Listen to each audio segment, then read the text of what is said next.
ChatGPT Plus is free for college students through May. Here's the thing. You've got a lot to do between now and then. Studying for finals, writing papers, trying to keep your life on track. And ChatGPT can help with all of it. It can quiz you for your econ exam, make a study guide from your French notes, plan out your meals and study breaks. It can get really specific on how you like to learn. It can even help you come up with ways to stop procrastinating. So from now until summer break, take advantage of all the ways ChatGPT can make your life easier. Restrictions apply.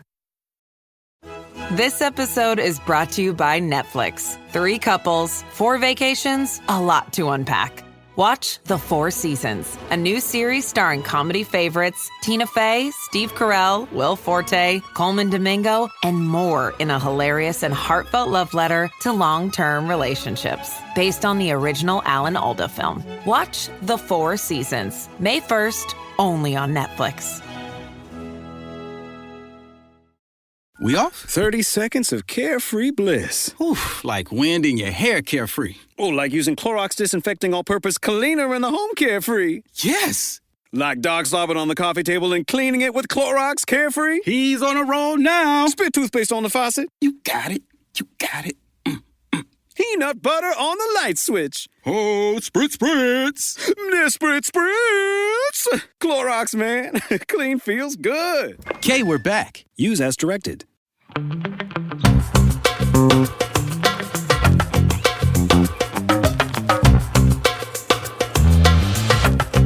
Hi, everybody. Hello. Welcome to a brand new episode of Don't Blame Me. Don't do it. Don't do it. Don't do it. Don't do it. We are an advice podcast where we give you, you guys, an amazing, wonderful, fantastic advice that changes your life. If you want to be on an episode, we would love that. Is your life chaotic? Do you need help?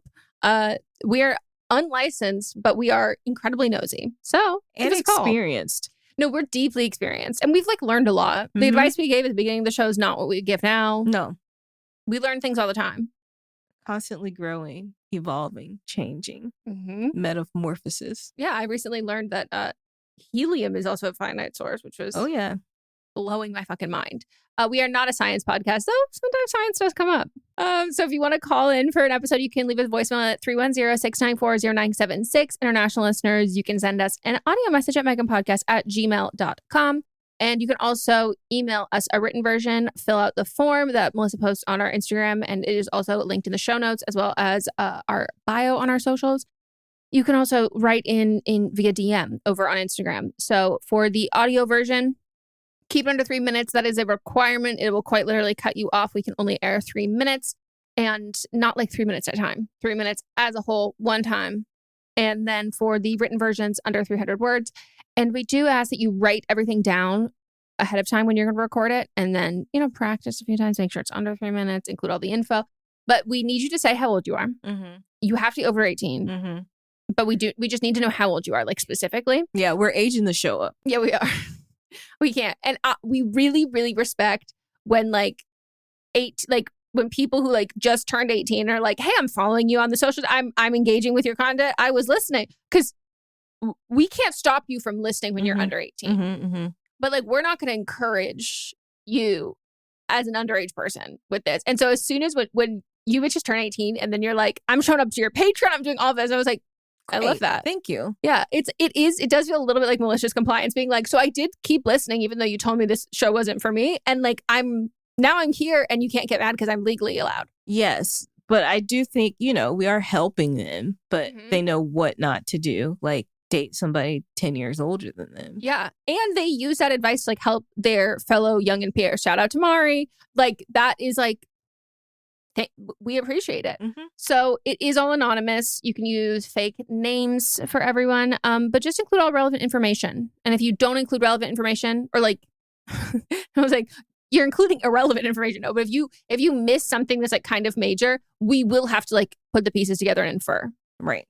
And then you update us and was like, this and this happened. And it's well, we should have known that from the beginning, because that changes a lot of what we thought. And sometimes we're very psychic. And then other times, the pieces we put together, we're very wrong. And we want to give you the best advice possible. So set us up for success.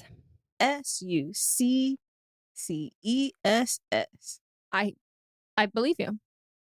I'm I'm not sure if there's 2 C's or 1, but I made a pause. So therefore, once I check it or Coco checks it, it can be cut out. Hey, smart. We also have a video version on Patreon, and you can support the show on Patreon as well. And on the video version, you can see Melissa wearing very cute merch. Cutie. You look great. It's not helping, but it says therapy. It does. Shall we get into it? Let's do it. Would you like to read first? Sure. My boyfriend, 33, and I, 26, have been together for 8 years and lived together. For a few years, we've struggled. Some days, I'm so ready to start a family and spend the rest of my life with him. And the next day, I'm struggling to see a future, commit, and the idea of us doesn't feel comfortable. This flip-flopping happens constantly, and it is so draining for my mental health, but also his, because I seem more distant, and it's not possible to trust my words on commitment. Because of this, I broke up with him last fall and moved out for 5 to 6 months. But we were in constant contact, and it wasn't a clean break. Hooking up, etc. Yeah, that's definitely not a clean break. During that time, I started to feel like I'd made the wrong decision by breaking up, and I told him. We decided to get back together, and I moved back in. I expressed I didn't have doubts anymore, and this was true. Now, after a few months, those vague, uncomfortable feelings have started to come back. I don't really know what causes this. Is it a gut thing, or am I dramatic? We aren't great communicators and good about talking about hard stuff, like values and politics. I guess because we always end up arguing. He's not some MAGA guy, but a basic white dude who isn't aware of privilege or eager to fight for equal rights. So the opposite of me. He's a person who, quote unquote, doesn't mind if people have differing views on values and isn't really open to discussing these things because in his mind, differences in opinion don't really matter. This irritates me. I feel upset at myself and I don't know what to do. Is it normal to change your mind this much? And how could I find clarity? Thanks. First off, you've been together for 8 years. That means you were 18 and he was 25 when you started dating. I love that you're good at math because you know I can't do that. So I'm already out from the beginning. And now your frontal lobe has developed because you were 26 and you're questioning this relationship. And I want to say, go with that. There is no reason why a man this old is acting like this unless he actually does have some underlying beliefs that are right-leaning. Yeah. I mean, I agree wholeheartedly. I will be honest with you, this is not normal. No. It is not normal. Like, as someone who I've been with Mott's for more than 8 years. We have lived together. We have never, one of us hasn't moved out, any of that. If your relationship is not progressing at an upward trajectory, it is. If your relationship is not progressing upward, I don't believe that relationships can be stagnant and not going anywhere. I do believe it's either up or down. And because two people are never both going to be on the same page. If one person is staying stagnant, that is affecting the other person. That is a downward trajectory. So for you in this, to me, he's giving stagnant energy. Yes. He's giving he's just there. He's quote unquote stable. He's you're the one with these erratic kind of fucking feelings. And they're very much not erratic. And I also think the fact that after you're still hooking up, you've had all these ups and downs and he took you back, I also think is a red fucking flag. Because that to me is ooh, this is just, you really don't have a sense of what he doesn't really have a sense of what he wants either. And what you don't want is him. And especially seeing a future, committing, and this doesn't feel comfortable.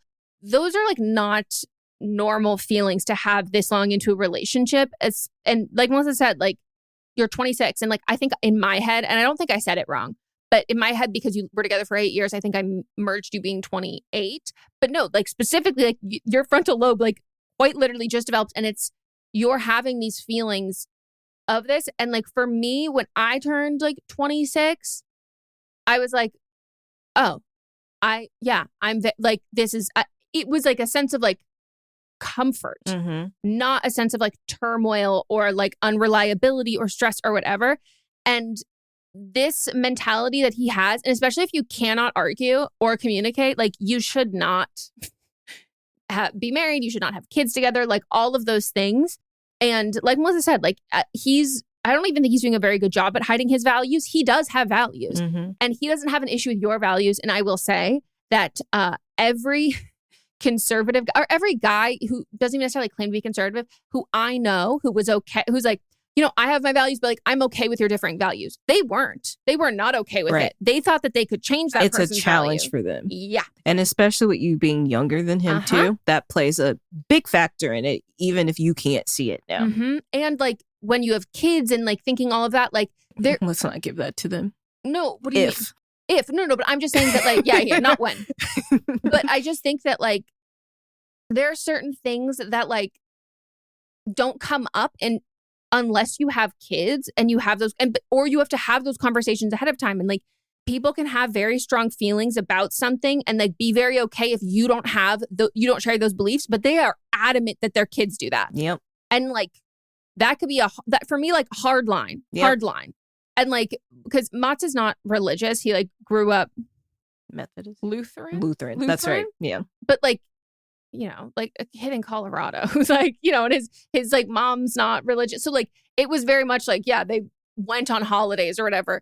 And I remember like bringing up something, or like something was brought up because my sister-in-law is Jewish. And so our nephew is Jewish and our niece. And so we had brought up something about the only experience I have with religion is Judaism. We're talking about like, you know, the bris and the naming ceremonies and all of that kind of a thing. And then someone talked about being baptized.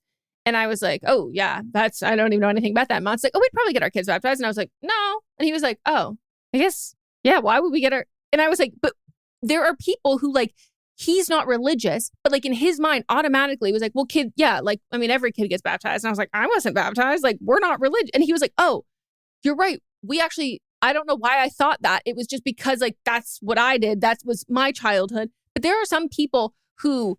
even if like they're like casual, lax, practicing whatever, any sort of belief system, they don't, if someone says, oh, I'm not comfortable with that, they're like, no, but that's how I was raised or that's how I was done. So it has to be done this way.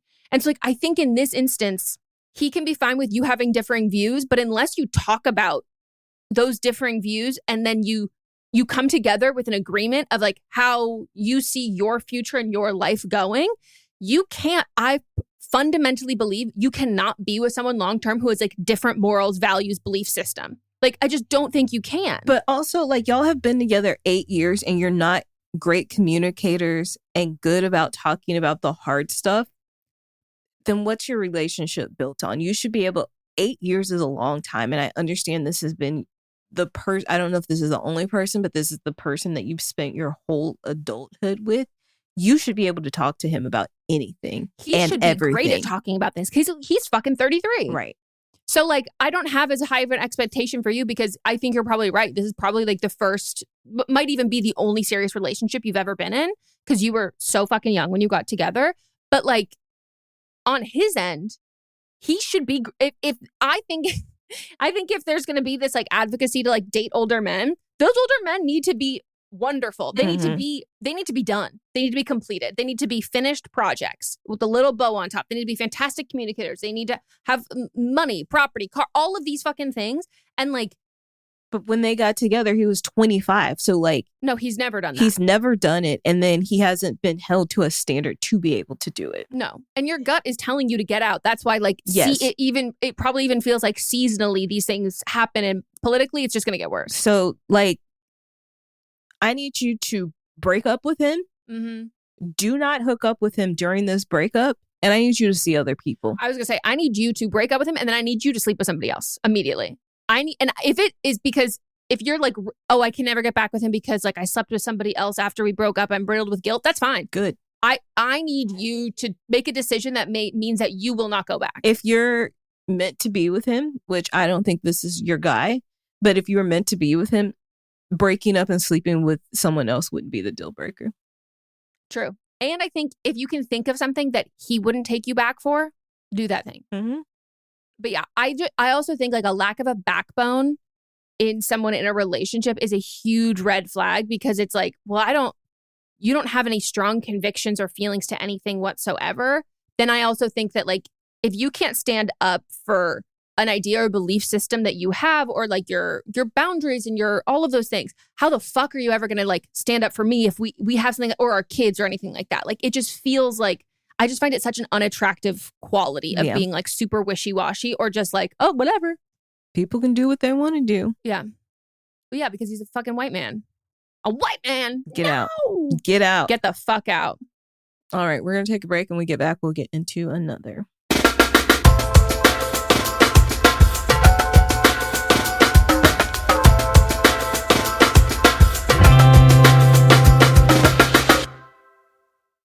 Thank you to today's sponsor, HelloFresh. Fresh air, sunshine, and good food. That is what spring is all about. That's my favorite thing about spring. All three of those. HelloFresh makes it easier to fit quick, home-cooked meals into your schedule every week by curating delicious recipes like pasta primavera, chicken Dijon, and pecan-crusted trout, as well as over 100 seasonal snacks, sides, and treats. Every HelloFresh meal uses high-quality ingredients, including seasonal, fresh produce, and proteins that travel from the farm to your doorstep. Flexible deliveries that you can pause or skip when you need. I have to be honest with you. We've worked with HelloFresh before. I have gotten many years. No, truly, and I've gotten countless HelloFresh boxes. This might be the menu that I have been like the most excited for. Like I cannot wait. I am getting the Mushu pork lettuce wraps. Oh, hello, yes. And then I guess I'm in a porky mood. Pork chops with a zesty green onion salsa. Never had I love that. These are things that like I would never think to cook myself, and also like I don't know, pre-portioned, so easy and so delicious. I cannot wait to try everything. Yeah, I'm getting the cheesy smothered mushroom chicken, which mushrooms and chicken are two of my favorite things. And I love them together. I do too. I've been actually using a HelloFresh recipe in my rotation for years. I'm also getting the balsamic glazed steak, which I can't wait. Oh, hell yeah. I love steak, and I feel like steak is like one of the pillars of warmer weather. It is. It's very springy. It is. It is. Feel great with meals that fit your spring schedule and make the season even more delicious. Go to HelloFresh.com/BlameMe10FM now to get 10 free meals with a free item for life. 1 per box with active subscription. Free meals applied at discount on first box. New subscribers only. Varies by plan. You chose to hit play on this podcast today. Smart choice. Progressive loves to help people make smart choices. That's why they offer a tool called Auto Quote Explorer that allows you to compare your Progressive car insurance quote with rates from other companies. So you save time on the research and can enjoy savings when you choose the best rate for you. Give it a try after this episode at progressive.com. Progressive Casualty Insurance Company and Affiliates. Not available in all states or situations. Prices vary based on how you buy. If you've ever shopped online, and let's face it, who hasn't? Chances are you've bought something from a business powered by Shopify. You know that purple Shop Pay button you see at checkout? The one that makes buying so incredibly easy? That's Shopify. And there's a reason so many businesses sell with it, because Shopify makes things easier, and not just for shoppers. They make it easy to start and run your business. Shopify is the commerce platform behind 10% of all e-commerce in the US, from household names like Mattel and Gymshark to brands just getting started. It gives you a leg up from day dot with hundreds of beautiful ready-to-go templates to express your brand style so you can get up and running fast.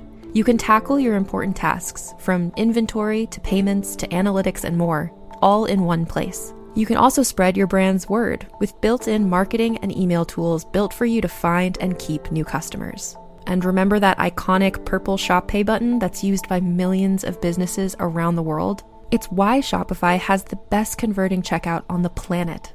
Your customers already know and love it. If you want to see less carts being abandoned, it's time for you to head over to Shopify. Sign up for your $1 per month trial and start selling today at shopify.com/realm. Go to shopify.com/realm. Shopify.com/realm.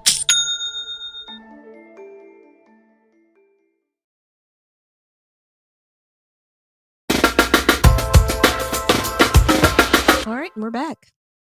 Hi, Meghan and Melisa. I, 24, she, her, am moving out of my apartment and need advice. I have lived here 3 years and have accumulated things that are split between a roommate who is not moving. Context, 4 of us live here, 21 to 25, she, her. Me and one other person are moving. What do you think would be the best approach for these items? Is asking for my share of what we paid for at all rude? Maybe just ask for my share of big ticket items like a bookcase and rugs, and not the smaller things like pillows, side tables, frames, etc. Ask for less than what I paid for since it's now used. I'm okay leaving the items, but getting some reimbursed would be nice, especially with needing to now buy furniture. Also, I'm likely moving in with a childhood friend. What do you think are good questions to ask to ensure we're on the same page? Oh my God. I think we would live well together, but I am a little nervous as I have never lived with someone I was close friends with before moving. She's the only person I know who is also looking to move, and I cannot afford to live alone / not comfortable living with strangers right now. My current roommate, who is also likely moving, is living with her boyfriend. It would be the two of us and another girl from high school we were friends with. My friend has remained close friends with her while I lost touch after high school. No, this is so bad. She moved and is now coming back. But we got along well then. I think all of us are mature enough to work out mundane household things without it becoming personal. Any advice would be greatly appreciated. Thank you both. Okay. I have a solution. Don't move. No. That's my solution. Yeah. I don't know if you have like an issue with your current roommates besides the other one who's moving out.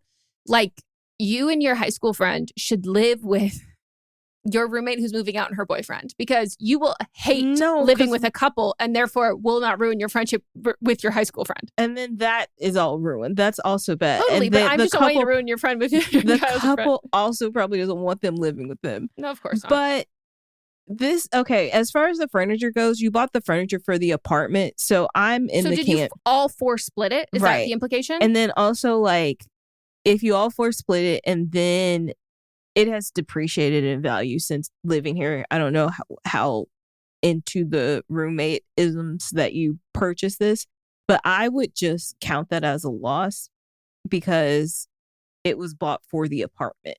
Totally. But if there are things, I think the way to do it is like, there are things like couch, like a coffee, like things that are big. If you're not passionate about any of them, just be like, okay, yeah, screw that. But if you like want some of the picture frames, be like, hey, if we all split this, you can split. Or like, but even saying like, hey, I'm going to give up obviously my share of these big ticket furniture items. So like when you eventually sell them, you can split them now 2 ways between the two roommates who are left there, being like, go for that. In return, I'll take these frames. Like, divide your stuff if you want to. But I don't think that like nickeling and diming for like that aspect of it, like unless you like are leaving on bad terms and you like want to make a stink, like sure, go for it. But I don't even know how much money you're going to get. I think it's far better if you like some of the stuff and you want to keep it. I think it makes way more fucking sense to pay your roommates for a depreciated value of this item and take it with you than asking them to pay you to keep it. Yeah, I don't think this is going to go well at all. I don't think that as roommates, you should be buying things to split because this will eventually happen. Yeah, so don't do this. So if you're buying things to split and you're the one moving out, that's a wash. Yeah, unless you want to pay them to take it and then they're cool with that. I just think that that's a far more reasonable thing than like, usually people don't buy someone out of something unless it's like a brand new fucking TV. And then usually it's like, why don't you just take it then? Yeah. Like just buy, like take it. Or if you're like letting someone like subletting a room and then they're like, I want to stay. And you're like, okay, here, they'll pay you for your furniture or whatever. But I do think that aspect of it, it's a far better bet to pay them to take stuff. Mm-hmm. But like, why are you didn't tell us like why you're moving out at all. And I think that was needed so then I can better justify this. But like, because you're moving out, but you can't afford to live alone. And so you were looking for a roommate and the only other person you know that is looking for a roommate is your childhood friend who is closer friends with someone you went to high school that you didn't even consider them to be a friend because you didn't call them a friend. That already setting you up for failure. One, don't room with friends. Don't room with friends that are two of them are closer to each other because it's going to end up when you fight about something, it's going to be 2 against 1. Yeah. Unfortunately, you were already the third wheel in this situation. And like, I am, from personal experience, deeply against groups of 3. Like groups of 3, especially like living together, is too hard. It needs to be an even split. It needs to be 2 people, 4 people. Like, and no one should know each other. No. Unless it's like 2 couples living together. It's hell. It is hell, but at least you have a equal ground partner in that. Yeah, this to me is like, if this is purely out of like, I have to get out of my current living situation and like, you know, it's not ideal and I don't want it to ruin our friendship, but like it might, but like, you know, she's close with this other person and like, that's okay. Cause like, it's not that this is like you share something different necessarily with, and maybe you knew each other for longer, but like, it does seem like this other friend from like this other girl from high school would also, if you were friends, would also be considered a childhood friend. So I don't want to like say that you're outranked friendship wise, but I just think that like if you are coming out of a shitty living situation, if this has been tumultuous in any way, I do think you're stepping into like a much higher stakes territory. Because like now you're gonna lose a friend. Yeah, if you were friends with your previous roommates and you have like lost them as friends, or like it has fundamentally like changed your social life, I do think that this is a high fucking risk situation. That is, yeah, I think the stakes are a lot higher. And you haven't solidified this yet because you said I'm likely moving in. Let's stop this before it gets to I'm definitely moving in. How about you look for roommates elsewhere and people that are not friends? Yeah, because you say you're not comfortable living with strangers right now. It doesn't have to be a stranger. Like it can be like, oh, this is like a friend's cousin, or this is, you know, someone who like I went to school. Like you moving in with the friend, the girl from high school who like you weren't really friends with, that much better, much better. But when you throw in like the childhood friend aspect of it, but you know, I think if this is your only option, I do think being nervous about how it affects your friendship is a good mentality to go into it with, and like being hyper aware of that. But I do think that throwing in an additional person changes the social dynamics, especially because it's someone who you know, who you're not really friends with, who they are way closer to. I think that you have just now increased the risk of this friendship, like being roommates really affecting your long-term friendship. But I also understand, as someone who's done it, like when you have to fucking get out of a situation. So like if it's a means to an end, sign a 6-month lease, sign a month-to-month lease, and seek a ton of your social interactions outside of the roommates, and then spend a lot of time trying to like, you know, get to know the other girl from high school. Like I think there are ways to do this, but I just really would not bank on this as a long-term thing. If you have to do it, you have to do it. But I don't know that there's anything you could do to set yourself up for long-term success, because like group of 3, 2 people already closer than you. And like, especially if you're like fragile from a situation you've just had, like it's just, you don't want to then rely on other people who are also going to disappoint you. Yeah. Even if it's not malicious. Like, it's just like, I've been that before. Like, I've been a very like needy friend, or like a very desperate friend when I've gotten out of like very bad living situations.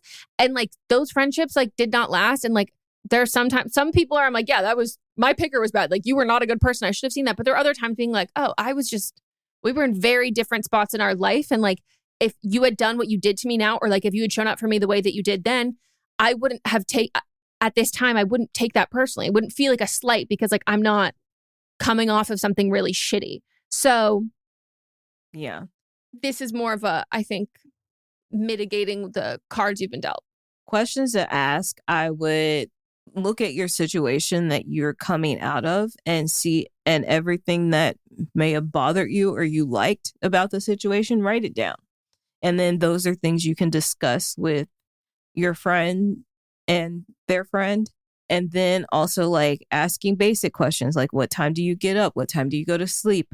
Are we doing like roommate meals? Or like, are you a person that cleans up right after they cook? Or do you, let the dishes sit for a minute and then clean up later? How messy or clean they are. And be specific about like messy or clean, because that's subjective. Yeah.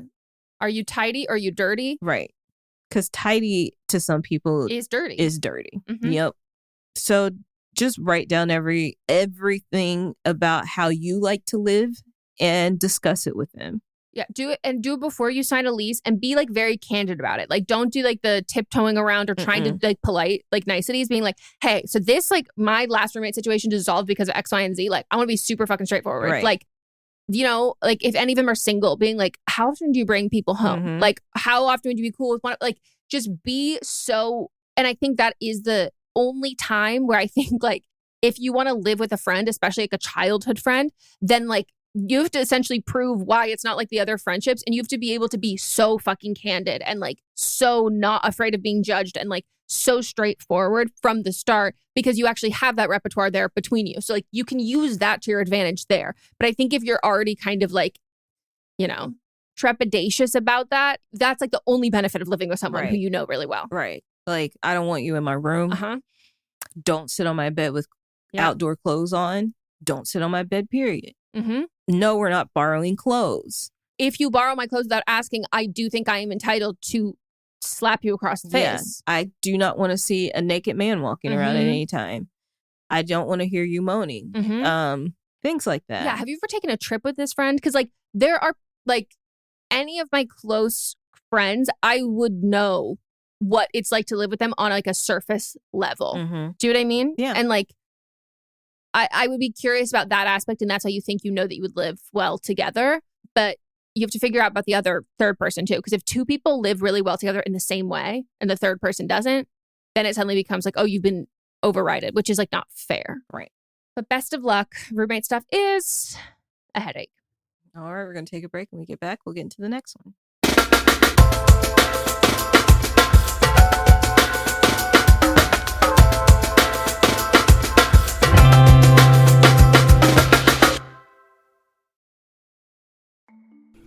I love a multi-use beauty product, like an eye/cheek/lipstick. It makes a full face so much easier, plus you only need to bring one product along for touch-ups.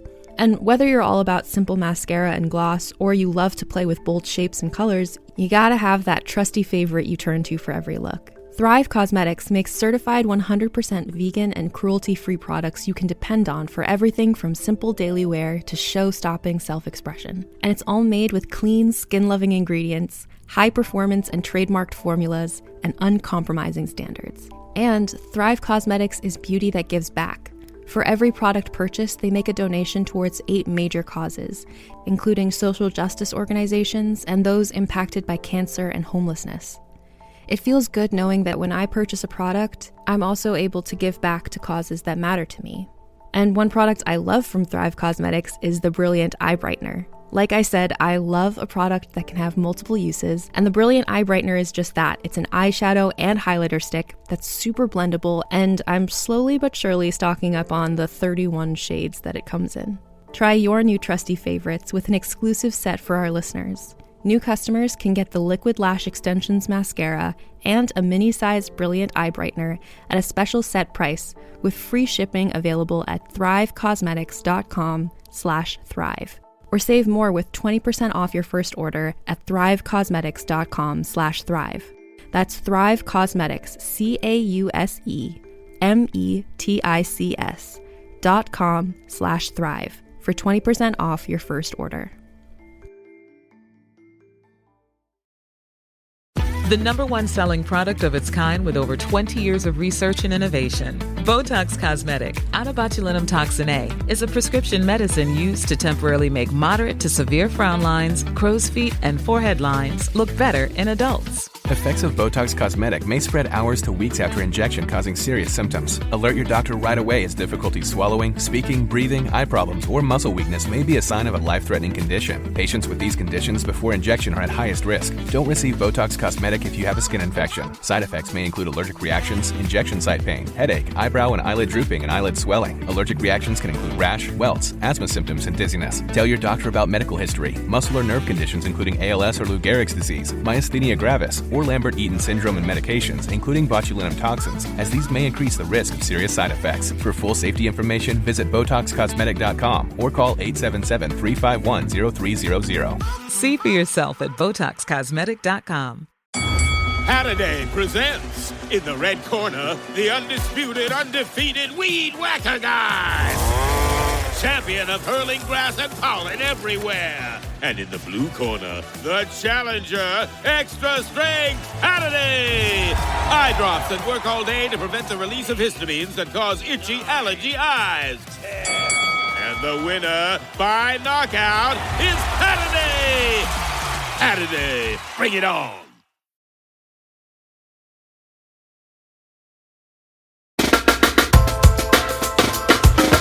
We are back. It's time for the next. Dear Meghan and Melisa, I am 43 years old and a single mom of a 6-year-old, and I've attempted dating apps in the fall of 2022. In early 2023, I matched with a man, and we immediately began messaging and discovered we had a lot in common. Conversations are great, and he is super sweet. I have now been talking to him for over 2 years. We started slow by just texting and didn't meet until 6 months later. We both respect each other's dedication to our career.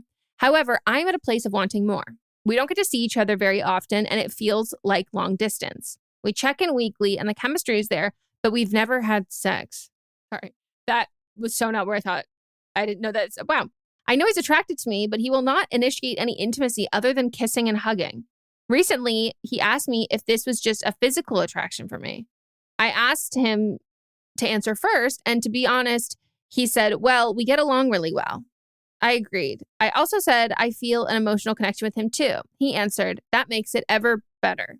I also told him that I would like more time and to see where this can go for us, and I told him he can say no if he doesn't feel the same. Now I'm experiencing some distance from him, which is new. If I text him, he naturally responds quick and consistently for 2 years. His choice. However, lately, he has left me on red for days. I know that work keeps him busy right now, and I'm very understanding, but there needs to be a time that he can give me some time to have this talk. Thanks, ladies. 2 years. I have so many questions. Yeah. Something's up. You matched in 2023. You've been talking for 2 years, and you've just had little kisses here and there. I need this you to go man back is to your married. Yeah, I need you to go back to your 20s, and I need you to think about the sentence you just said. We've been talking for 2 years. Go back to your 20s. What would you say if a friend said, I've been talking to this guy for 2 years? You would go, you've been talking for 2 years? Talking. Yeah. That's the stage we're at. You've been talking for 2 years. This man is married. Like, married or just wants to be friends. But like having a conversation 2 years in and you're like, is this physical attraction? But y'all aren't actually having sex. And obviously it's not just physical attraction because most of your relationship has just been talking. That is beyond physical attraction.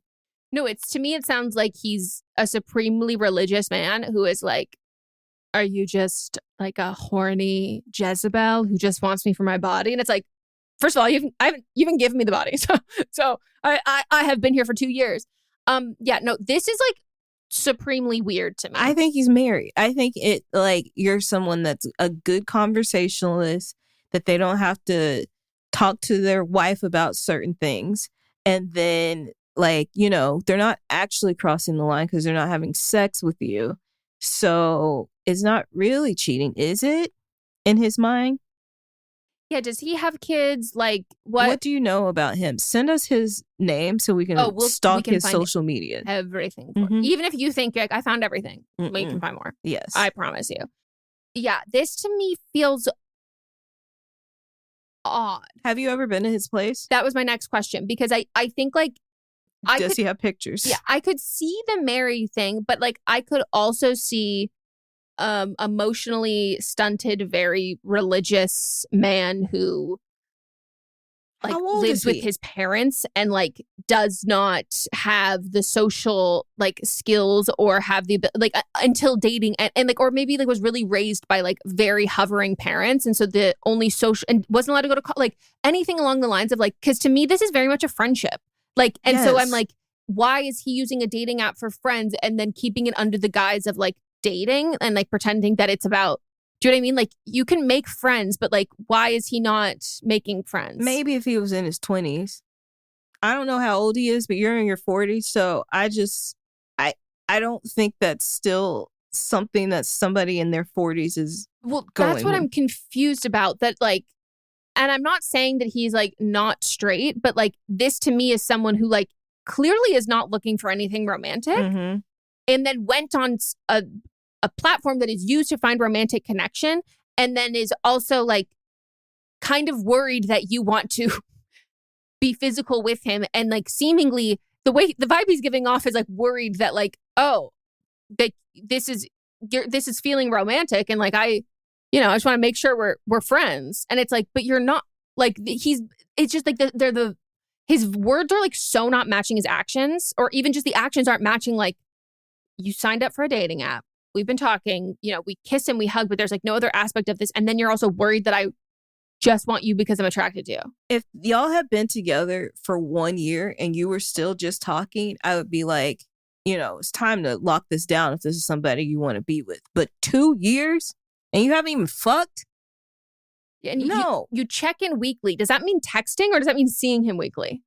Seems like texting. My solution to this, and it probably because you have a child, but my solution is to run that roster up. Don't have him be the only person that you're giving attention to, because when there's just one person that is giving you that like emotional need that you thought that you wanted, then you think that that's the guy.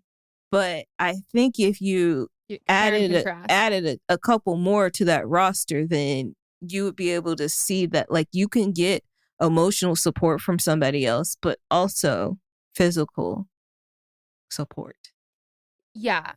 This is, in general, I understand that like being a parent, like you're very busy and like you're working too. Mm-hmm. Like, so like you're really fucking dedicated to that career. Yeah. And so I do think that like I'm not going to say the same things that I say for people who don't have kids and are in their 20s, which is like, you should figure out if you have banter on a dating app, and then you should like go out and like you should make sure that they're a safe person as much as you can and much background check as you can do. And then you should like meet up for coffee relatively quickly, so you're not falling in like with a persona over text. But like, it is different. You are busier. You do not have the free time to like, okay, let's go do this thing right now, drop everything. And like, also the age range of the people that you are also dating probably also are in similar situations. Like, They also don't have the time. So I don't think that like you need to like not text someone before, but like 6 months is a long fucking time. And that to me is like, you will, like Melissa said, if he's the only person you were talking to, you will get attached to an idea of him. And you need to figure that out. You need to figure out who he is compared to like the idea of him way earlier, I think, than 6 months, because I think that's probably the reason why you're still invested in this, is because like you had built up care for him before you had ever even met him in person. Yep. And I just think that that's the wrong way to do it. You should be able to build up banter, a little bit of a repertoire, and to feel like this person is vetted enough that you feel like safe and confident going, that you think that you're going to be interested in this person. I don't think you should go out with someone you're like, I don't think I'm going to like them. No. It should just be like those things, but it shouldn't be like, oh, I have a crush on him already. Or like, I've already started to develop feelings for him already before we meet up. Like, I do think you need to like create a little bit of a barrier and a boundary like of like letting those feelings happen. And that is, there just needs to be a little bit less time. And also if you don't have the time right now, like to date, and you're like, this is kind of like the only thing like I could do, you also don't have, like, if anyone's like pressuring you to be like, you got to get back out there, you got to get a date. Like, you don't have to date right now if you don't want to. If you just want somebody to talk to, then great. But like, this just sounds like a man that doesn't know what he actually wants. But if you just want somebody to talk to, be honest with him and say, you know what, like, after we had that like attraction conversation, I realized that you and I have great communication usually, but it seems like after we had that conversation, you pulled back. So I do enjoy our chats. Let's just, continue like that. Let's just talk. It doesn't have to be any more of that. But if you need to get dick down, then get dick down. And he's taking up the time that you would have to make another connection. Right. And so you don't have that time in your day. And so I think if he's taking up that space, he needs to be checking those fucking boxes, and he's not. Right. And I think like an emotional connection is wonderful and great and fine, but I would also ask yourself, like, how often are you spending time with like friends? How often are you doing that kind of stuff? Because I think like meeting an emotional need is wonderful. That doesn't have to come from someone who you are also looking for something romantic or sexual or something more from that. Like, your cup can get filled from like love and social stuff and affection, like from friends. And then the other stuff can be from somebody else. But this to me is just odd, like very odd. And if he doesn't have kids, I'm confused. I literally saw a TikTok. Actually, it wasn't on TikTok. It was on Instagram Reels this morning that this guy made. And it said how a guy acts right before ghosting you. And it's this man just like saying like, you're the most important person in my world. You are so great. We are so perfect together. I could see having kids, like all that kind of stuff. And then the next day they're just gone. Yeah. Yeah. This is odd. And I also think if he's like asexual or aromantic, I'm assuming he's in your age bracket. He should be of an age where, and I think in general, you should have to tolerate less bullshit the older you get, and also the life events you've already checked off. If you already have a kid, like you don't have time for the bullshit. Right. Like that's the benefit of getting older, maturing, like living more life. So I think that like if he is also in your age bracket and like there is something big there, then like he just needs to tell you, and like that's his responsibility. I don't think you need to coddle it out of him. This is assuming he's a fully grown man. Right. Send us his info. Please. I am like so curious. All right, we're going to take one more break and we'll get into the last one.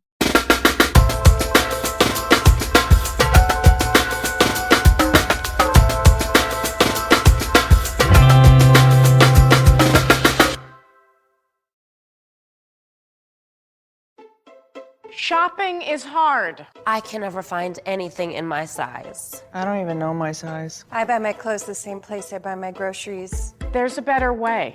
Make it easy with Stitch Fix. Just share your size, style, budget, and done. Your personal stylist sends pieces picked just for you. That was easy. Stitch Fix. Online personal styling for everyone. Free shipping and returns. No subscription required. Get started today at stitchfix.com. Morning decisions. A creamy mocha frappuccino drink? A sweet vanilla? Maybe a smooth caramel or that white chocolate mocha. Whichever you choose, delicious coffee awaits.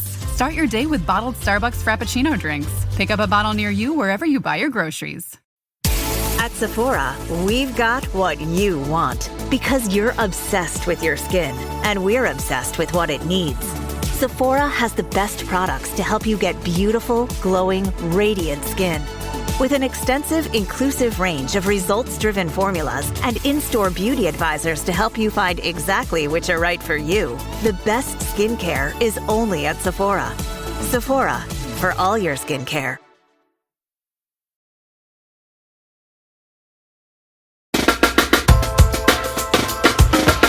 We are back, and it is time for the last. Hi, Meghan and Melisa. I need some advice on a situation regarding my sister. For reference, I'm 30, she, her, and my sister is 34, she, her, and we'll call her Tabitha. My two other sisters who are involved are 35, she, her, Nicole, and 36, she, her, Kat. My 30th birthday was at the end of March, and to put it simply, my last few birthdays have been a bit of a nightmare, so this year I asked my husband to keep it low-key with dinner and a movie. I wasn't expecting my family or friends to throw a 30th bash, but I also made it clear that just in case anyone reached out, to kindly shut it down. On the morning of my birthday, Nicole reached out and asked if there was time for her to stop by for presents. I said yes and told her what time we'd be home after dinner. Kat was already going to be there, as her and I both work out of my parents' home, and my husband and I live with my parents. As for Tabitha, she reached out to wish me a happy birthday, asked me what I would be doing, and that was the extent of our conversation. When my husband and I got back from dinner, Kat and Nicole were there. Everything seemed normal for about 2 minutes until I saw Kat sliding her phone over to Nicole, looking very upset and annoyed, and here is where the drama starts. A few weeks before my birthday, Kat told my husband that she and Nicole wanted to plan a get-together, sisters only, with decor and cake. Tabitha was very non-committal about it, so she didn't want to involve herself, and up until a few days before, wasn't even planning to come.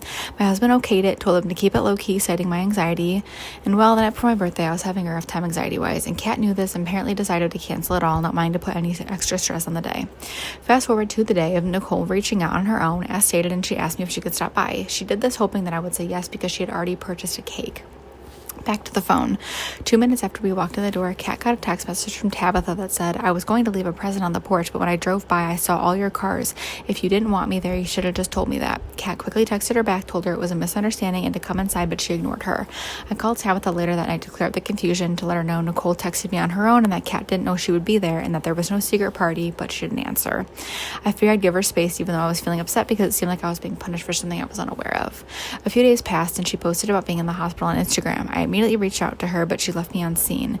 The rest of the night and following morning went by, and my family was worried, but also annoyed at her as she was seen as active on Instagram, was posting photos, but still ignoring us.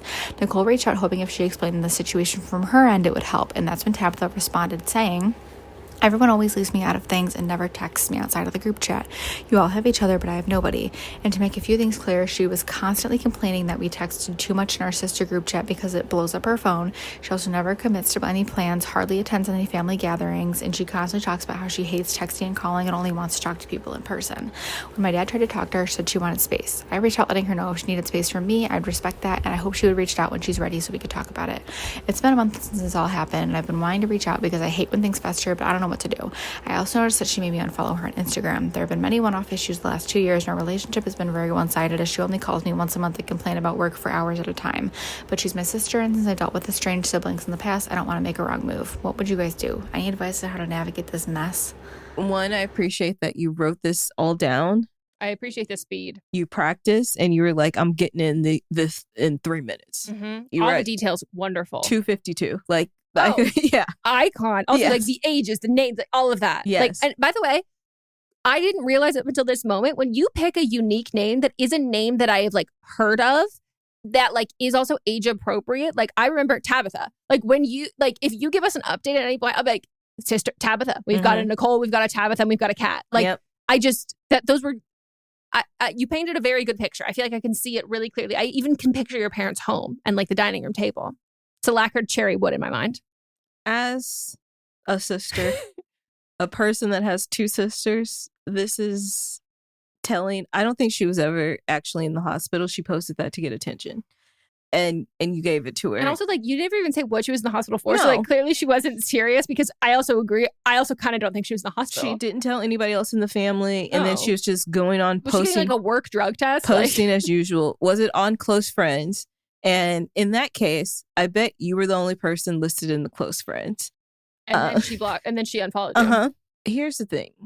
Me and my sister, Megan, there was a time where she would call me and complain about work. And then that would be all that she would do. And I said, Megan, if she also doesn't like to be in group chat. I actually don't like to be in group chats either because my mom will add random people to the chat. And then I'll say, this actually happened. Over Christmas, she added us as a family and then one random person in the chat. And I said something that, and I thought the other person would have been somebody we knew because, like, why are we all in this chat? And somebody I don't know. And so I said something, as I do. So then she gets mad at me because I said some offhand comment. You know who I am. You know how I talk to people. And you invited a fucking random. And you know that I don't like to be in group chats. And then she was mad at me all day. Not my problem. No, that's not my problem. But I get it. Like this to me is typical sister behavior. If let's say it was my birthday. We don't all live in the same place, but it was my birth. No, let's say it's Melanie's birthday. And I am coming by to drop off a present, and you said you don't want to have a birthday, and then my sister's name is Megan too, and then Megan's car is there, and I'm like, oh, I thought we weren't having anything. I would feel left out. But then let's talk about it. Let's not pass phones back and forth. Let's have a conversation. The thing is, she's not willing to have conversation. So if you want to preserve this relationship, you have to be the one to say, hey, what you're doing is some bullshit. Mm-hmm. It was a misunderstanding. You're taking my birthday and making it about you, just like you do in every other situation, how you feel left out, but you don't want to be part of the group chat. You call me to complain about your work, but don't ask me how my day's going. You need to decide what you want and what you want out of this sisterhood and this family. And if you don't know that, go figure that out, come back, and we can have this discussion again. Yeah.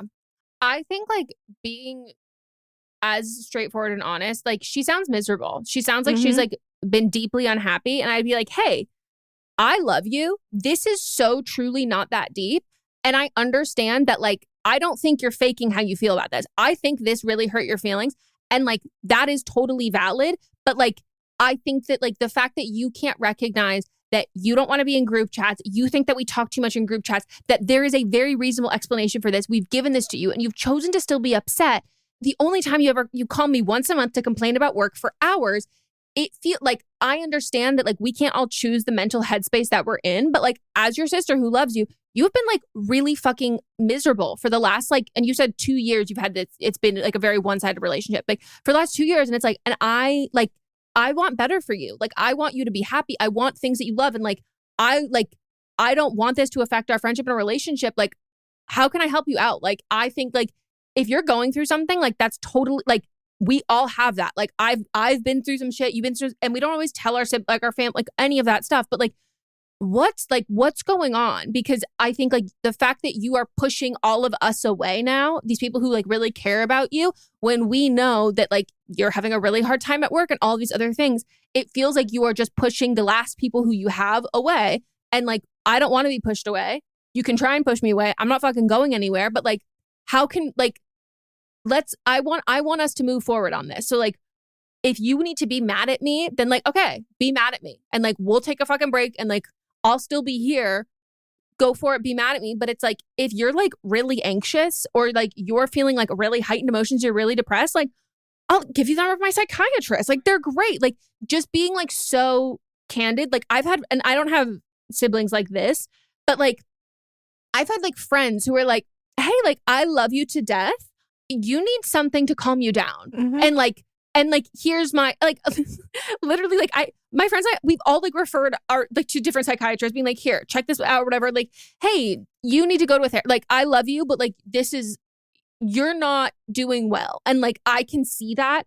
And, like, you might not be able to recognize that. And, like, it might have felt like a slow shift for you. But, like, I can see this is very much night and day. And, like, it doesn't have to be like this. And, like, it has to come from a place of like, hey, I get it. Like, I've been there. Here's this. Like, let me help you out. But like being straightforward. And I do think in general with those kinds of things, like to not coddle the person, just be like, I'm going to be super honest with you. You seem like you're not doing well. It is affecting us because you are treating us like shit and you're pushing us away. And I could just say nothing and let you push me away. But like, you're clearly going through some shit. And if that pisses her off, then that's fine. But I'm a big believer in like plant the seed at least once. Yep. And like she doesn't have to take you up on it immediately. It can literally be something she like doesn't speak to you for 6 months and she stews on it and stews on it and stews on it. And then like in a year and a half, she like shows up to a family event one day and she's a totally different person. And it's like, and you don't even have to follow up and be like, hey, what happened? She took your advice. She like, she sought out and did any of that. But I do think you will still, the thing that you're having an issue with is like, you don't like feeling, I don't know the word you used, but like you don't like the feeling of things that are unfinished or things that are like messy, like or still actively happening. And this to me is something that will help you with your conscience. Like you need to just get it out there and say it. And even if you're like, well, that's really going to piss her off. It's okay. Sometimes we need to hear things that piss us off because we need to get out of our own heads a little bit and have other people be like, oh, okay, they can see this too. Like this is not, I'm not being pleasant. Yeah. Me and my sisters fight all the time. Me and Melanie got in the biggest fight ever over Christmas. This was an eventful Christmas. We've never really fought like that since we were like 5. And then one day we were just over it. Like, it's not even a big deal. Me and Meghan have gone like 2 months without having like conversations other than like, hey. And then we see each other next time and it's like nothing happened. And then like even there's things like, you know, people change and like there are things that me and Meghan used to joke about. And then she told me, she was like, hey, I don't like to joke about that anymore. And I'm like, okay, so I'm not going to talk about that anymore. Yeah. And so like, just give it some time. Mm-hmm. She'll come back around. Keep reaching out in the way that you feel comfortable to. It'll be fine. Yeah, I think the more straightforward you are and the less you beat around the bush, the less you'll feel like, oh, there's more I should do. There's stuff that's left unsaid. Don't leave anything unsaid. Just like say what you feel, say what you need to say, get it out there. She can take it or not. And like at that point, it is no longer on you. But I do think if we constantly tiptoe around people, we just keep doing that. And like they're not necessarily going to pick up on those things or whatever. And like it will build resentment. So being honest, and also when you're expecting straightforward honesty from her, you also need to be straightforward and honest with her. Mm-hmm. Like if you're like, I want you to tell me why, like you're not responding to me. You're all of this kind of stuff. You need to be just as like radically honest and transparent about this. And that gives her the ability to also do that. Right. But I think if you just keep it all up in the air, it's just going to frustrate everybody even more. Yep. So. But this also really isn't your problem because it was your fucking birthday. Right. And as somebody who's had some pretty bad birthdays, it pisses me off. That's what I'm saying. She's making things about her when it's not even about her. Yeah, but like she could be mad at the other sisters, but I will bet you that your other sisters don't give her this much. Like they're going to cut off this like spiral a lot quicker. Yeah. What are you and your other sister talking about? Like, have y'all discussed this? What's going on? Yeah. Because one thing when it's 3 girls, you can a lot of times 2 against 1, but like we're working for the greater good. Well, isn't it? There's 4. Well, I need even more of that then. Yeah. Who's the other middle child? Because Tabitha's one of them. Because you're 30, Tabitha's 35, and then someone's 36. Does that mean are Kat and Nicole twins? Is it 35 and 35? Or I might have missed a number in between there. I don't remember. But get the other middle sibling to be like... I get this. We just got to figure it out. It'll be fine, though. Yeah. It'll be fine. All right. Well, we hope you all enjoyed this episode. If you did, you can always leave a review on the podcast app. And you can also leave a review for the specific episode on Spotify. You can watch the video version on Spotify. No, you can watch the video version on Patreon. You can also just listen on Patreon ad-free. We have multiple different tiers. We also do live streams twice a month. They are very fun. You get to meet new people, hang out. It's a great time. Sometimes there's diagrams drawn. Sometimes like I missed the last one. Last diagram? Yeah. When I left, Mary drew something. I think she drew, well, we did have to explain, I think we explained it to Mari, but I don't know if anyone else who also wasn't there. Oh, the thing that we've already talked about. Okay, so that makes more sense. But I might be forgetting. Because Lauren sent a message saying that said, hey, ask Mary if she can post the 3-on-1. Was that what is whatever the number was? Yeah. If she can post that on Patreon. And I was like, and so I responded and I said that she drew like 2 years ago. And then Lauren said, no, it happened when you were gone. But I was like, this literally happened years ago. And so now this makes sense. And then we couldn't remember why we didn't have that episode up. And then we all talked through remembering why, because where the conversation got to at the end, we were like, let's cut this off. Okay. Yeah. Yeah. So it's really fun. And you can watch the video version. You can like watch the live streams to like get the vibe. And then also just know sometimes we have to pause because we're saying things that can't be recorded. Yeah. It's very exclusive, hot goss info. And yeah, call in for upcoming episodes. Send us emails to all of that stuff. And if you have an update, also send us an email. We'd love to hear from you. And join us tomorrow for Fisting Friday. Monday, we'll have But Am I Wrong? Tuesday, see you next Tuesday. Wednesday, listen to your favorite episode. And then Thursday, we'll be back for another episode of Don't Blame Me. Deuces, motherfuckers. Goodbye.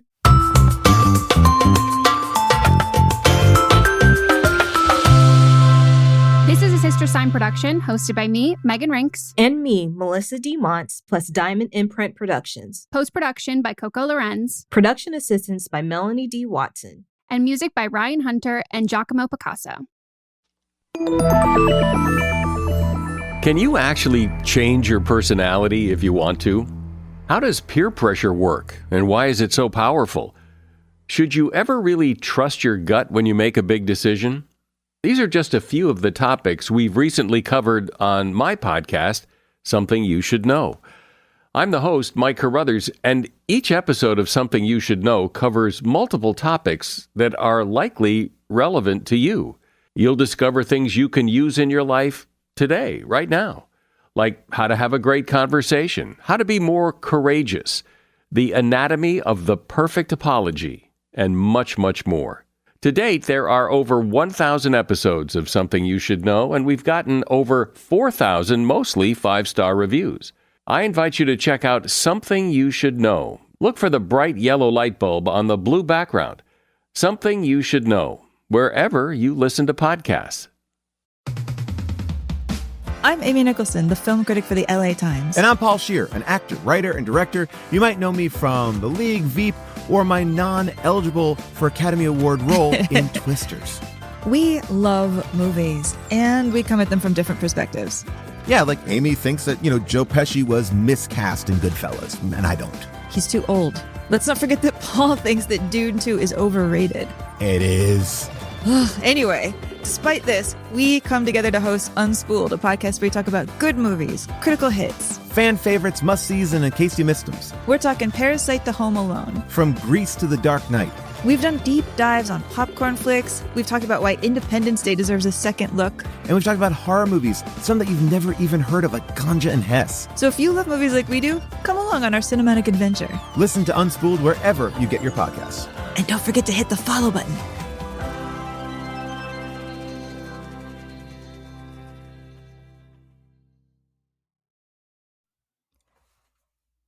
Have you ever heard about the 19th century French actress with so many lovers that they formed a lovers' union?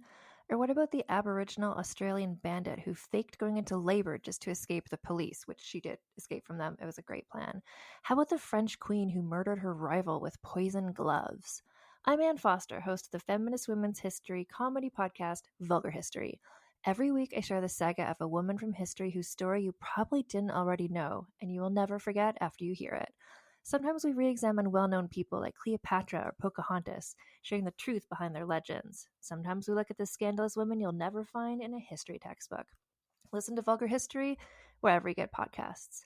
And if you're curious, the people I was talking about before, the Australian woman is named Marianne Bugg, and the French actress was named Rochelle, no last name, just Rochelle. And the queen who poisoned her rival is Catherine de' Medici. I have episodes about all of them.